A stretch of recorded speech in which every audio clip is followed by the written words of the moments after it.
The Senate has just voted to remove health law defund language. Next up, the final vote to fund the government through November 15th. Megan Hughes joins us with all of this. Megan, what's the very latest, and how could this impact the tech sector?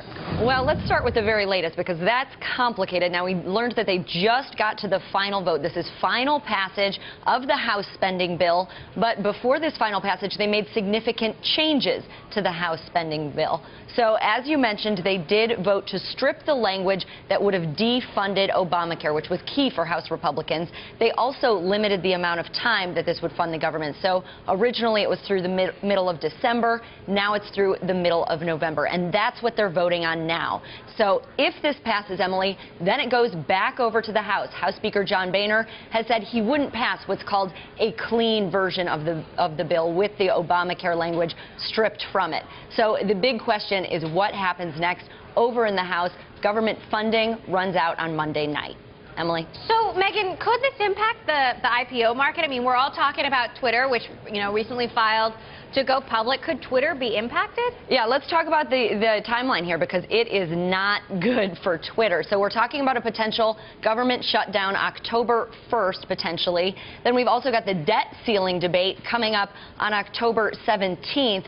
So will these battles slow down the booming IPO market? Will that impact Twitter pricing into the market? So take some lessons from the last standoff. You had August 2011. Stock markets actually started to tumble 2 weeks before we were set to hit the borrowing limit. Then we had the budget battle, which led to those cross-the-board cuts, sequestration. Then the credit downgrade. Stocks took a huge hit during that time. Between July 21st and August 10th, the Dow Jones Industrial Average was down 2,000 points, a 21% loss.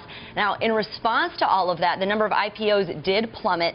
Companies canceled or postponed $8.9 billion worth of IPOs in the third quarter. Now, I reached out to Twitter's Washington office to see if they're monitoring this, if there's concern.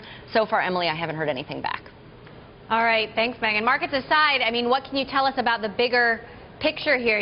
What does it mean if the government shuts down next week? Right. What does Tuesday look like? Well, the big talk in Washington, it's drawing the line between what's essential and what's not essential.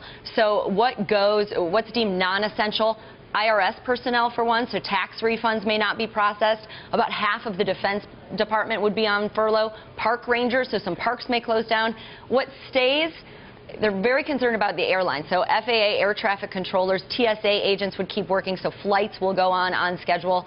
Active military members, they'll stay on. National security, of course, still a priority. Mail delivery, that will go on. Social Security checks, Medicare payments, those continue to go out. But in total, Emily, we're talking about 800,000 workers on furlough. It would certainly have an impact on the economy.